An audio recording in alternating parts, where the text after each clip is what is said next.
Alright,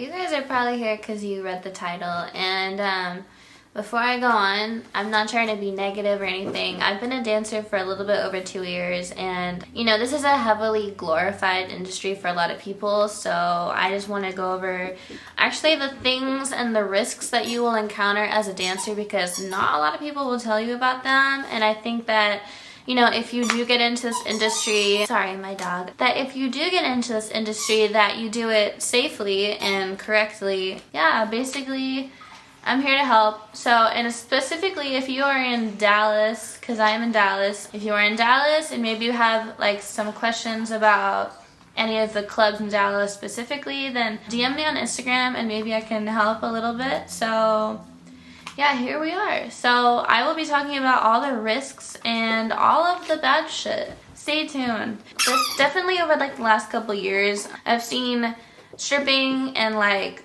sugar babies and all these forms of like sex work and, you know, OnlyFans, that they're like heavily glorified. And obviously, like, if people make a lot of money in this industry and they show it, you know, like, people are going to be inspired by it. But the thing is, it's like, it's not always as it seems, you know, like, not everyone makes the same amount of money. And, you know, even like some of the top entertainers in this industry, you know, it's not like 100% for them every single night. Like, they're not walking out every single night with like amazing money. Maybe a couple, but like, you know, everyone has bad nights. So, you know, bottom line is that the money isn't always going to be great. So first of all, as a dancer, you don't get a salary. So you work solely off of tips. So, you know, you don't have like an hourly wage to fall back on. It's strictly tips. And then also, it costs a lot of money to actually be a stripper. So as a stripper, you have house fees, you have like the cost of tip out, the cost of outfits and transportation. I think my tip out, or my house fees and tip outs, are usually like between like $100 and $200 per night. So that I pay to work. So yeah, as a dancer, you pay to work. And that's what usually I have to pay the club. So just know that as dancers, we do have to pay. You know, it depends on the club and stuff like that, but usually I'd say like the average is paying between like $100 and $200 to work. And it doesn't account for the transportation, because sometimes you have to take a Lyft or an Uber. And, you know, all in all, it just does cost a lot of money to actually be a dancer. You know, and your outfits, your shoes, like the makeup, lash extensions, hair extensions, wigs, wig installs, like all of that kind of stuff. So just know, it still costs a lot to be a dancer. Not everyone is going to make the same amount of money. Like, obviously, I'm grateful for the money that I make, and I consider myself good at what I do, but I do have bad nights. And, you know, sometimes I have nights where I leave the club not having made anything and simply just paying the club. So technically, I paid to work and then didn't make any money back. So I have had negative nights before, and a lot of us do. It just happens like that. Yeah, it's not gonna be like $1,000 night every night. You know, we all have bad nights, and it's really hard to have a good night every single night. So just know that you will take these risks, and you will have nights where you may only leave the club owing the club money. So like, you didn't make any money, you didn't make your house fee back.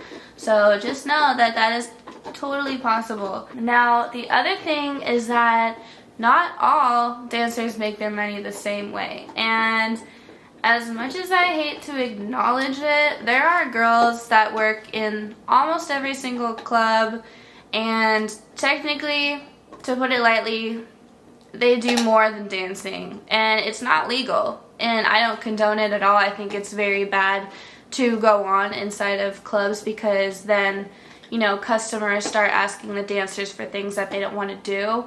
So basically you just need to know that, you know, there are girls out there that the money that they have when they leave the strip club is not all stripping money, you know. So just know, you know, not everyone makes their money the same way. Personally, I hate when girls do extra shit inside the club. I think it's really fucking bad, and it just ruins the club. So, you know, if you're gonna do that, you know, no disrespect, don't do it inside the club. And then the other thing is that basically in almost every single strip club, as long as there is a VIP room, there is prostitution. You're not going to be forced into doing anything that you don't want to do, but just know that there are customers and maybe a couple girls who are like totally doing that inside the VIP. Hi, why do you always do this when I'm doing a video? Hi, I love you so much. I love you so much. Hello, you're so cute. Prostitution is very real and it exists in almost every club, sadly. So just know that you will probably be asked for things that you don't want to do. And again, you do not have to do that, but just the fact that you have to be asked for those things and on like a regular basis is just like disgusting. And you know, it attributes a lot to like emotional burnout. So just be warned. That is gonna happen. Don't cave. You don't have to cave, because I want to let you know you can make hella money by doing like nothing at all. You know, there are girls that barely break a sweat and they walk out with like hella money. So it is not worth it. You know, you're ruining the clubs if you do it. And just know that you can make money by doing absolutely nothing. Most customers marginalize all types of sex workers into one little margin. They assume that everyone is gonna be willing and open to do shit that the customers want to pay for. Again, that's just like another way of saying is that there are customers that are gonna think you're a prostitute. You gotta be like, no. So, you know, a lot of people are gonna assume that you do other lines of sex work, even if you don't, and you just have to tell them, like, no, like, you don't. Another big thing, I think the most dangerous risk that everyone encounters in this industry is sex trafficking. And it's very real, and especially in strip clubs, and definitely in the South, there are pimps in every single club. They're everywhere. I don't like them. I hate them. They're gonna try to get you to go work for them, but you know, don't cave. I never understood that shit anyways, because it's like, you know, these girls are like, oh, you know, like my P, like my pimp, like he bought me like this Louis bag, or like, you know, he bought me this trip or whatever. But it's like he bought that stuff for them like with their own money, because like those girls give this person a cut of their money that they worked for like every single night. And it's just, it's stupid, and they're usually dangerous people. So just know, you know, there will be pimps around, and just avoid the shit out of them. One thing they do is like, they're usually coming to the club and they might come in with like by themselves or like with a couple girls or whatever, and they'll make small talk with you, and then they'll ask you, you know, like, oh, you know, how much money do you think you make a night, you know, to try to get you to, you know, say, oh, I want to make more or whatever like that. But just know, as soon as they ask this question, that's a pimp. That's a full-on pimp, you know. And when they come in with girls and stuff, like, it's usually like one guy and like a few girls, and they look all like glamorous and shit. And what they're really doing is they're like, you know, like, hey, if you do this, you can like look like us and you can hang out with us, you know. So just know, watch out for this. And the other thing is like, a lot of management is like, you know, if you see a pimp or whatever, you see any kind of solicitation, come and tell us and we will get rid of them. More often than not, the management isn't gonna do that. So yeah, they're just not. So just avoid these people. And the other thing is kidnapping. And this usually comes in the form of like, you know, people will try to get you to hang out with them like after the club. They're like, we're gonna go party, blah blah blah. Don't go do it. Just don't do it. Don't go hang out with anyone you don't know. And this is not just with men, it's like with women too, like girls and stuff. They're like, oh, you know, like, come hang out with us, blah blah blah.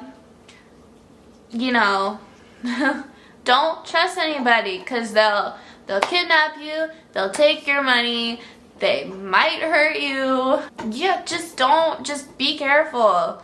It's a risk that you will have, and it's a risk that you can have almost every single night. Heed my warning, stay away from people like that. Another thing is corrupt management. And not all management is bad, but, you know, there's still a lot of shitty, like, management and staff out there, and it's like, they think that because we work in this industry that, you know, that it's okay to, like, grope you, or it's okay to, you know, make advances on you. And it's not okay. It's not okay at all. Unfortunately, you know, we don't have, like, an HR, or, like, it's very, like, unheard of to file, like, sexual harassment claims as a dancer, because you literally have in, like, your contract, it's like, I will acknowledge that sexual advances will be made towards me, and then you sign it off, and that's just in your contract. There's not an HR. You know, you can still report something to a manager, but, you know, there's not a whole lot that they can do, honestly. And that isn't just, like, with managers and stuff, but, you know, with staff members and stuff like that. I've had bouncers that, you know, thought it was totally okay to, like, grope me and, you know, all this stuff like that, and it's not at all. It's extremely uncomfortable. So, you know, don't take that shit, you know, and if it gets to a point where it's really bad, just leave the club, you know, it is not worth it. So just, yes, heed my warning, and don't take shit from people, and just know that, you know, if it's something that's making you uncomfortable, you do not have to stay there. And not all management is like this, but there is a lot of management like this out there. Just be warned. Another thing is that, you know, management, when you go to a new club, they'll give you like a whole spiel, and they're like, we don't allow prostitution, we don't allow solicitation, if you do this, you'll be fired, blah, blah, blah. If you see other people doing this, like, come and tell us, and we will, you know, deal with it. And honestly, yeah, they're not gonna, like, really do a whole lot. This is honestly because a lot of times they kind of get a cut of the money, you know? So, like, they get tipped out well, or, like, customers tip them well, or whatever, like, the honor system is at that said club. So, yeah, just be warned that, you know, a lot of sketchy stuff does go on, like, behind the scenes, and that you should just be careful. And again, if it's unsafe and you're uncomfortable, get the fuck out of that club and go to a different club. Another thing is that, you know, there are obviously security guards and bouncers and security cameras, but they physically cannot have eyes on you, like, the entire time. So just know, like, you know, at all times you are at risk for sexual harassment, assault, all of that. I've had customers, like, push me down, like, I've had customers try to strangle me. Now, fortunately, I'm very strong, and I can, like, push people off of me and, like, hurt people respectfully. But just know that they can't have eyes on you 100% of the time. Good management will do their best to, you know, surveillance you and keep you as safe as possible, but they can't have eyes on you all the time, and you can't have a bouncer, like, you know, 5 feet away from you at all times. Gotta be on the lookout, like, 100% of the time. You know, you may encounter someone that you literally will need to like push off of you or potentially assault just in self-defense. Yeah, be warned about that. Personally, I can't work at clubs that have like VIP rooms or champagne rooms with like doors or even walls because of the things that people have tried to do to me and like the things that I have seen.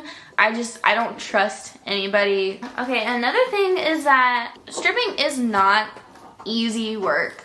It's very hard work. You will have to need actual qualities to make good money. So in person, I'm not super sociable. I honestly I'm just like, I'm not very good at like hustling or really being a real conversationalist. I'm a performer type. I'm like, I'll go on stage and I'll come up and I'll shake my ass in your face, but like besides that, I'll crack like a few jokes. And like honestly, there are qualities that you will need, you know, on the floor, and you need to be able to approach people, make small talk, be flirtatious, and potentially seductive.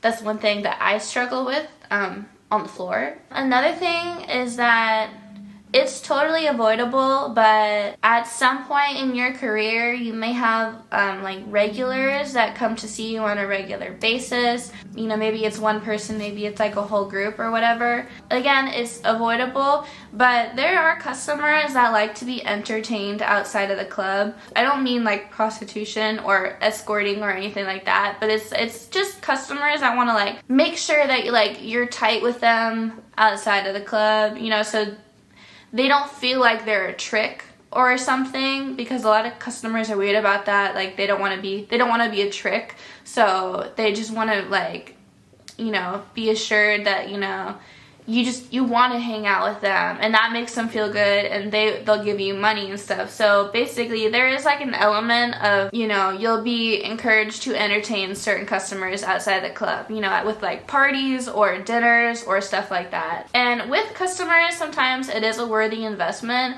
but most of them, I don't encourage it. So just know that, you know, you'll be encouraged to do that at some point or another. But yeah, I think the last thing I'm going to talk about is the public feedback about actual stripping, or I guess any other line of sex work.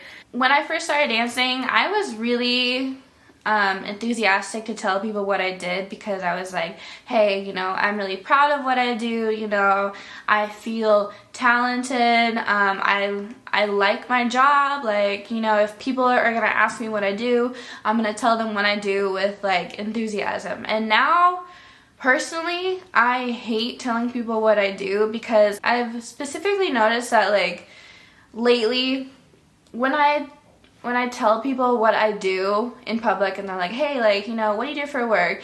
It's like as soon as I tell them, their entire demeanor changes and it just becomes very uncomfortable. And I think it's because they think of like the prototypical stripper as like this like hypersexual party person, you know, someone who's just a very corrupted individual, and I'm not at all, and that's not how I want to be perceived in public. So I'm just generally afraid to tell people what I do because of like the public feedback, and you know, it's weird, like their whole demeanor kind of changes and it's very uncomfortable. So I think another thing that people worry about is like, you know, what if I apply to jobs in the future and they're like not comfortable with the fact that I was a dancer or whatever. And honestly, this isn't really the case. If they really like push for it, and they find out, like they find out. To avoid like negative interpretations about your past careers, you just have to be upfront and like not even think of it as like a bad thing. It's kind of like a, yes, I was a dancer, so what? You know, like it was just a job. It's just a job, blah, blah, blah, you know, and you move on. That's just kind of how you have to go about it. There are companies out there that specifically with like OnlyFans and pornography is that they won't hire people who have done pornography or like content in the past because of a certain morality clause. And I think it's just really they don't want to harm the reputation of their company. And that's basically what that is. But in the long term, I would not want to, definitely would not want to work for any company that was, you know, negative towards ex-dancers or whatever. Because again, it's not like some kind of, it's not a moral thing at all to me. It's just a, hey, this is a job that I had. So basically, yeah. And again, that kind of sums up my video. If you want to try this job, totally go for it. I just wanted to make this video with the purpose of telling you that there are risks that you will encounter as a dancer. It is a heavily glamorized industry, so you just need to know that there are risks that you will encounter. As much as I am very grateful for this industry, there are a lot of things that I have encountered that I am not happy to have encountered. So it is not all just stacks of money and sparkly heels and cocktail drinks. It is way more than that. Just be warned. That kind of concludes my video. If you like this content, please subscribe. And if you have any comments or questions, let me know. And again, if you're in Dallas and you want help finding a club, DM me on Instagram, and you know, hopefully I can give you some recommendations. And that's basically because when you go and try out a club, it's better that you get it right the first time instead of like going through the process of working at several different clubs before you find a club that's suitable for you. That kind of concludes my video. I hope you guys liked it, and I'll see you next time. Yeah.